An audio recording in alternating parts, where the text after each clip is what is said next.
Good morning and welcome to the Sunday service. This morning we're going to meditate few minutes. After the meditation, Sai Maharjan is going to give a Dhamma talk. After Dhamma talk, question and answer and chanting. So right now Chandasara is going to lead the Metta meditation. Good morning to everyone. Now let us feel free from tension, physical and mental tensions. Let's breathe in and breathe out gently to relax our body and mind, to prepare ourselves to spread loving kindness thoughts to all the living beings. Let's breathe in and breathe out gently for a couple of minutes.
Now let's engage in loving kindness meditation.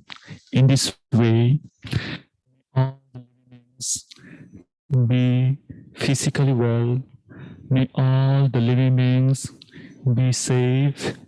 May all the living beings be mentally well. Let's continue spreading loving kindness thoughts until we hear the bell sound.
Sadhu, sadhu, sadhu. Thank you, Chandasara, leading the meditation. Right now, Dhamma Talk. Today, our speaker, Sai Marjan. Sai, you can start your Dhamma Talk right now.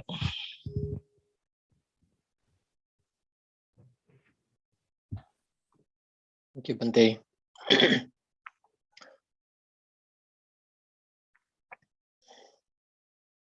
Yassa papang katang kammang kusalena pitiyati so imang lokang pabhasiti abhamuto chantima. My respect to Venerable Bantes. Thank you for having me again, Bante, in this gathering. I want to wish Bante, both of Bantes, Happy New Year that we just passed a couple of days ago, and all other South Asian, our brothers and friends. And I also want to wish everyone Happy Easter. It happened to be Easter Sunday today, symbolizing another important celebration day for our other spiritual friends and Dhamma brothers. I plan to talk about something related to rebirth, because I was doing some research. What is the importance of Easter in Christian religion, and I think many other. I'm not very familiar with all the denominators, but one thing I found was that the celebration has to do with the resurrection of Jesus Christ. I think in every religion, we see that people find meanings in their religious leaders. And so do we celebrate Buddha's birthday that is coming in next month, and Buddha's passing away, and many other important dates. So in this search, we try to find out, how to make our life influential, how to make our life meaningful, taking messages from these religious leaders. For Buddhists, we believe in karma, therefore we also believe in rebirth. So this life is not the end of the journey. However, this life could be very strong determining factor for our next lives. And when we talk about karma in Buddhism, not many people have a strong grasp or good grasp of karma, because we continue to think karma is something that is beyond our control. But if you believe about rebirth, if you talk about Buddha's teaching about karma, well, it's pretty much under your control.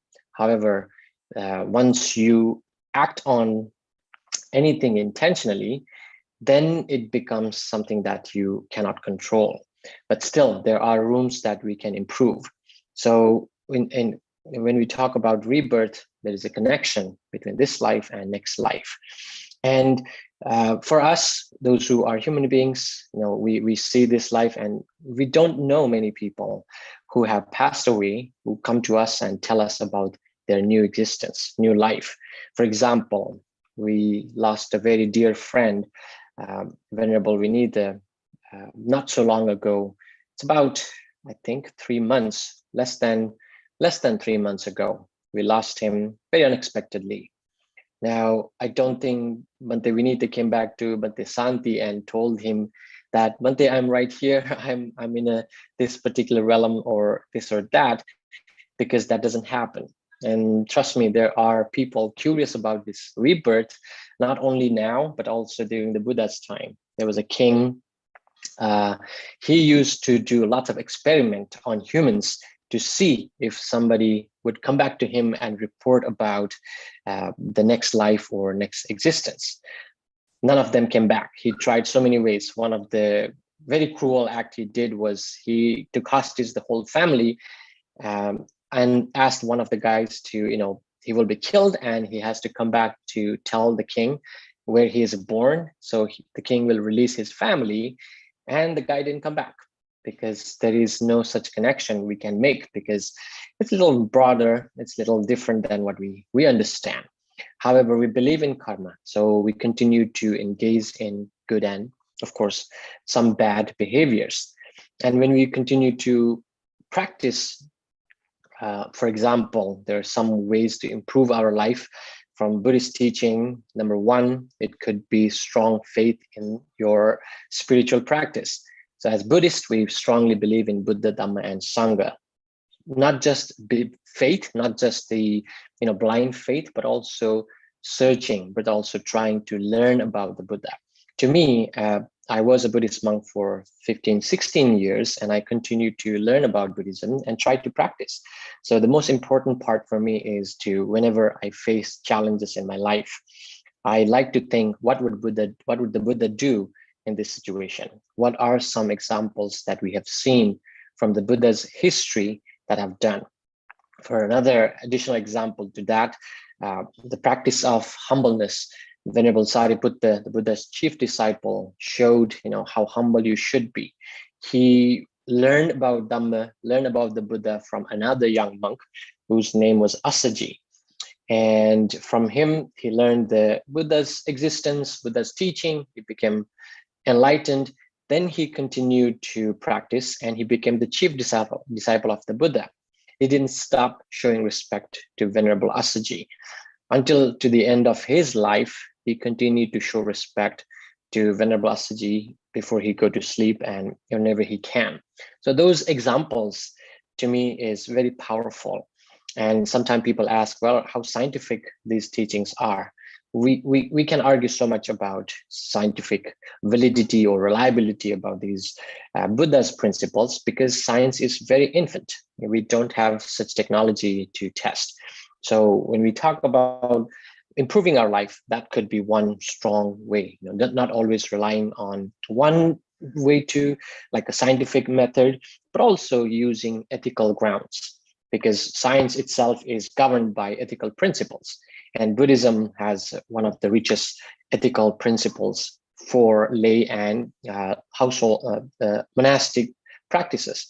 So knowing these principles help us to continue to improve ourselves, having faith in, having confidence, learning about the Dhamma, knowing by experience. That's one of the core message in Buddhism, Yatha Bhuta Jnana Dassana. It's not just about hearing the Dhamma, but also see if you can experience them. Thinking about what we just did, like Bhante Sara led meditation. And during that silence, what did you do? Were you able to experience your breathing process? Were you able to experience, even for a moment, what does sensation feel like when you are sitting there and observing your ingoing, outgoing breath? Now that momentary experience is meditation, and collecting that meditational practice can open the path for liberation, for enlightenment, if you seek one of those.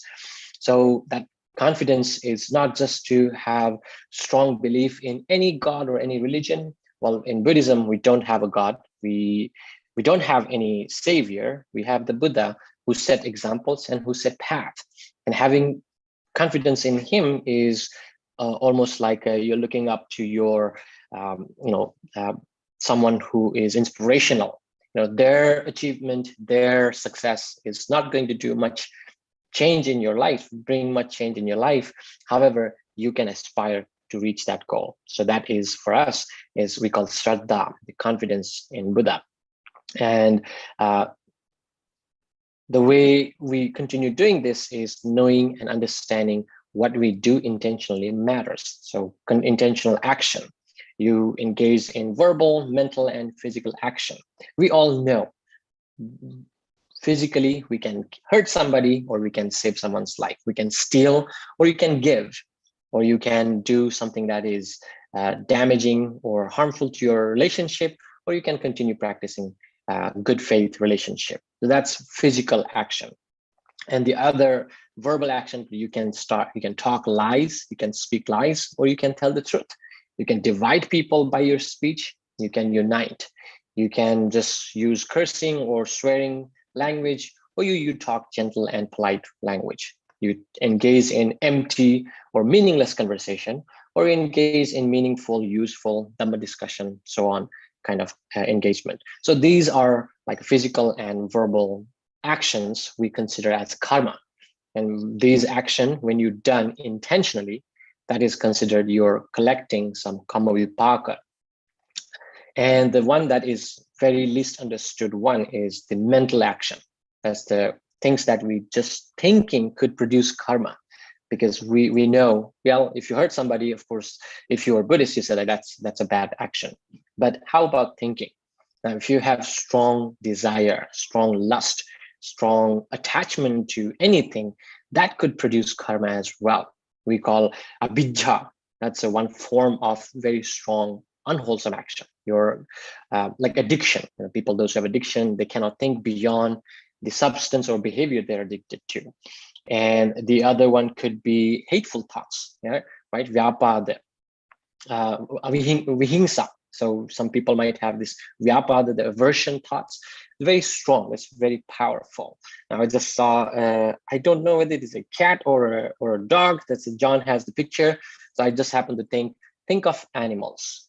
Now, when you think of animals, when you put that pet, if you have a pet, try to put them in front of a mirror, they will react to that mirror as if it's an actual person, actual being, right? They sometimes jump, they bark, they try to fight. Their reflection on the mirror. Well, what happens to them is, some people might call it, yeah, animals are stupid. I don't think so. It's their limited perception that we have, they may not have. And I have tested, in humans.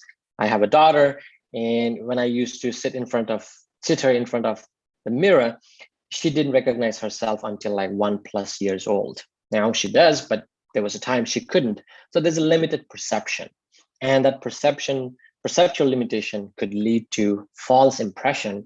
The thing in the mirror is an actual being, so you should attack.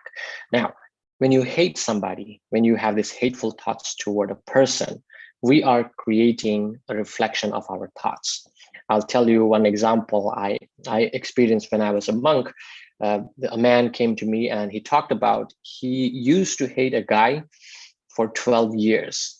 And he was, I think, grieving and also really regretting for his hateful thoughts toward that man, because the man he hated for 12 years already died 5 years ago.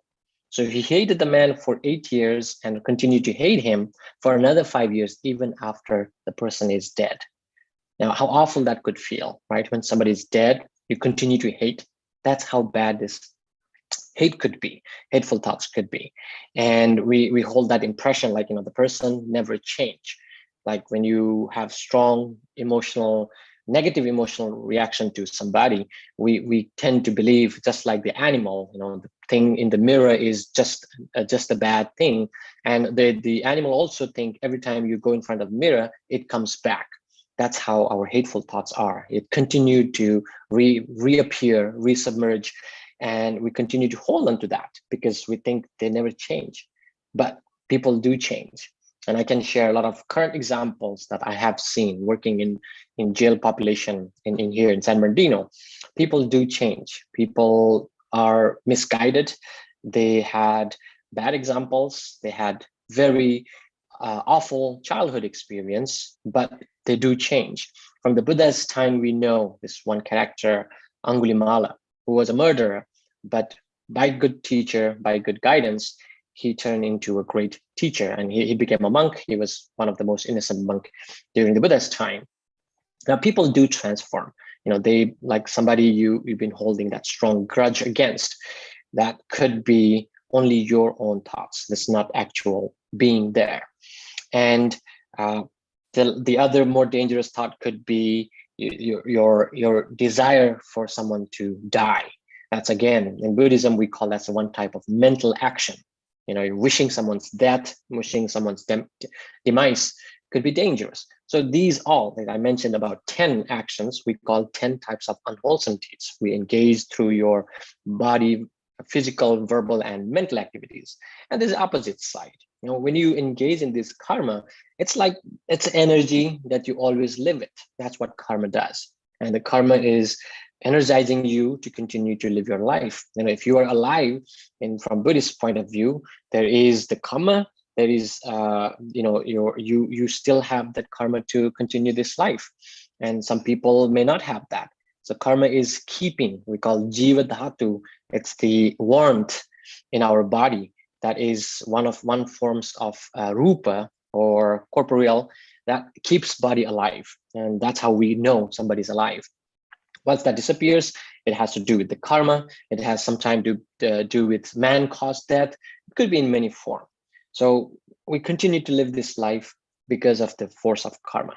And we continue to have this company of karma, doing things in, like I mentioned, like verbal, physical, or mental, in the right direction based on wholesome thoughts, or in the wrong direction based on unwholesome thoughts.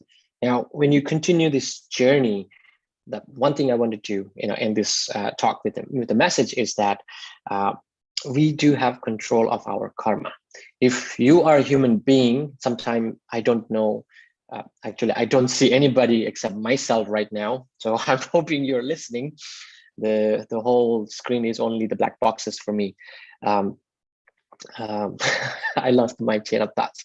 So assuming that we continue to engage in good and bad behaviors, we have this karma accumulated. It's like sometimes much better than our parents, our friends, and family. Because all the relationship that we have is short-living, like in this life. And after this life, we may have maybe different forms of relationship, but not the same group of people. But karma continues to be your best company.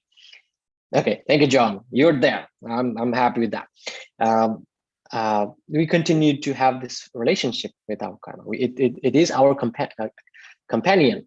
We do good and bad things. We kind of collect that in our deposit in our credit or debit system. Now, karma, you feel it? Now, I ask this sometime when people ask about karma. Do you know if karma exists? Well, you feel them, because the impact of karma comes in sometimes physical ailment, sometimes mental dissatisfaction, the relationship problems, demise in your profession. So those are, to me, it's a Buddhist way to look at, there is a message. And you're feeling the impact of bad karma, because we all have good and bad karma. They are in a good balance. When you have a lot of good karma, you feel less impact of bad karma. When you have a lot of same amount of bad karma with the less good karma, you start feeling the impact. This makes more sense if I use this analogy that comes from Milinda Panya, one of the most popular Buddhist texts in, I think, 1st to 4th Buddhist century. In this, the Bhante Nagasena engaged in dialogue with King Milinda. He's a Greek king. He was a Greek king. So he was explaining how you feel the impact of karma. If you take a glass of water and you mix 1 teaspoon of salt in that water, when you mix it, you drink it, of course, you're going to taste it salty. Now you take the same amount of salt and mix it in a big pool or a big, maybe a barrel of water. You mix it and you drink it. You're not going to taste much of the salt flavor, the sodium. Now, what is the difference? Well, the same amount of salt, the content of water changed, so does the change in the taste. Now, the difference is the good karma is equivalent to the water. If you have a lot of good karma, some of the bad karma that we have done, it has a timeline. So karma is like it comes with expiration date. And if it didn't get a chance to produce result in a certain timeline, they expire. We call ahosi karma, like the karma, disappears. And when you have a lot of good karma, those bad karma never gets a chance to submerge, resurface in our life. So that's where we encourage to continue to practice good Dhamma. Like anytime you feel little discomfort, something is going sideways, you're noticing the impact of karma. And that's where we try to continue, promote, the Buddha's language, engaging in wholesome deed. It could be meditating, reading a Dhamma book, engaging in Dhamma dialogue, conversation, they are type of wholesome action. Why? Now, getting down a little deeper, why they are wholesome? Well, your mind is free from impurity. Your mind does not get a chance to create thoughts or even ideas based on the anger, hatred, frustration, because it kept free from those thoughts. And every time you're free from those thoughts, you are free from, of course, psychologically, you're more happy, your well-being is better. So the gatha I mentioned, yasapapam katang kammang kusalena pitiyati, it comes from Dhammapada, that tells that engaging in good action can actually crush some of the bad karma that we have done. It's not saying that, you know, you kill somebody and you try to do good things. I don't know how that works. That doesn't sound right to me. But let's say you have some feeling that some bad karma that you have done in life, whether it is through verbal, physical, or mental actions, you continue to engage in Dhamma practice, listening to Dhamma, meditating. Like I just taught a Sunday school this morning, just like Bantes do, few minutes we spend practicing loving kindness. That few minutes could be so powerful to energize you for the whole day. And that can also renew your karma.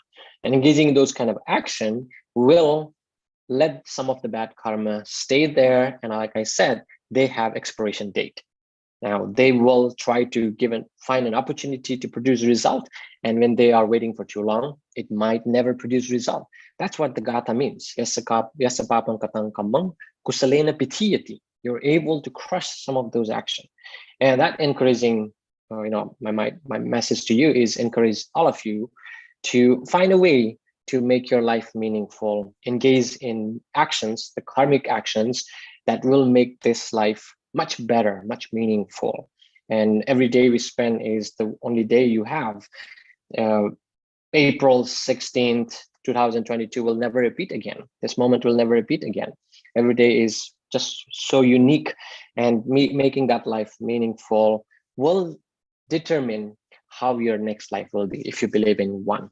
And it also determine how soon you can reach your ultimate goal, whether it is enlightenment or Buddhahood or any other type of liberation that you are aspired for. Thank you so much.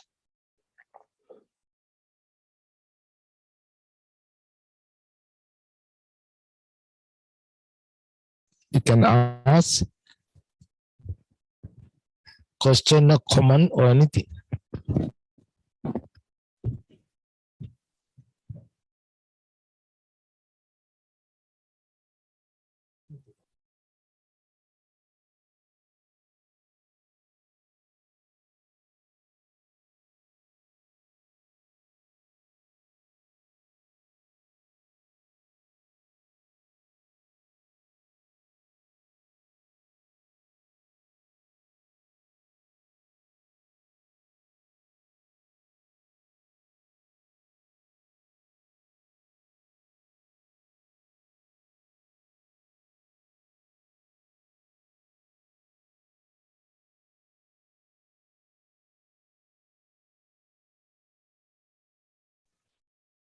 Does anybody have any question? If not, we're going to continue the chanting.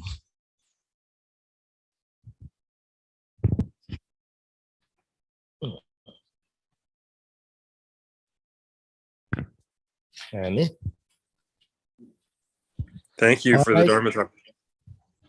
Thank you, John. Thank you.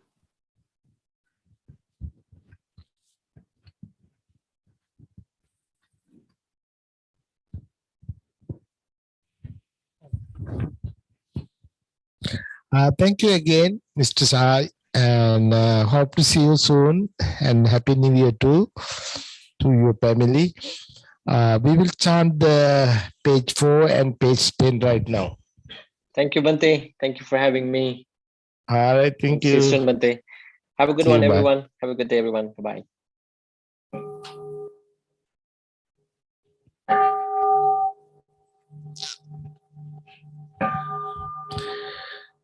Namo tassa bhagavato arahato Samma Sambuddhassa. Namo tassa bhagavato arahato samma sambuddhassa. Namo tassa Bhagavato arahato samma sambuddhassa. Buddhang saranang gacchami. Dhammang saranang gacchami. Sanghang saranang gacchami.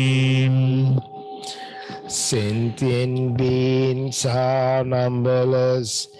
I vow to save them all. The deluding passions are inexhaustible. I vow to end them all. Dhamma gates are limitless. I vow to study them all. Buddha's way is supreme. I vow to attain it.